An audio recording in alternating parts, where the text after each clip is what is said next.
Juan, do you think that there's a concern within the Clinton camp that this thing is slipping away from her? Because we were talking about this a little earlier. You know, this is someone who has been preparing for a run for years and years. She's got the electoral math on her side, and here she's going up against Donald Trump, never run in his life. Doesn't nearly have the ground game, the money, anything that she has. And you look at the polls that Garrett Tenney was just talking about, it really is neck and neck. Even he's up in some of the swing states, including the important state of Ohio, and one poll up by 5 points. Is there a real concern there that this might be slipping for her? So I've been traveling the last few days, Abby, and I think Democrats around the country are coming down with maybe what was giving Mrs. Clinton the sniffles last weekend. I think they're feeling a little weak in the knees there, if you get my point. Right. Anxiety and dread, because for the first time, you hear people saying, oh my gosh, I can see that Donald Trump might win this thing on the Democratic side. Now, let's be a little bit fair here and cautious in understanding what's going on.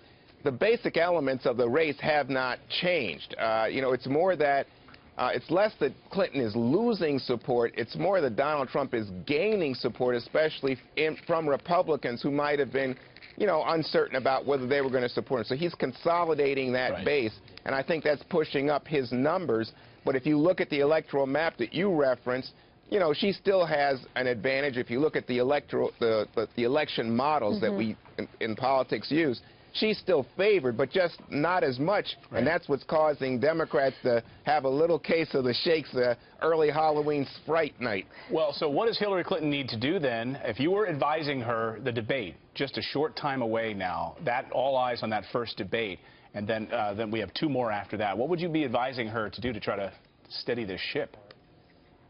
Well, I think she's got to change the narrative. This is what Tucker was talking about earlier when he was saying, there's so much media bias out there.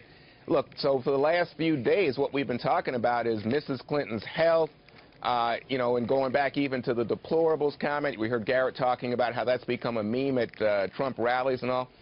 So suddenly you have a shift. Could it be that people now start talking about Trump and violence on the guns thing, or people talking about, what about Trump going back on his birther comment? Did he mean it or not?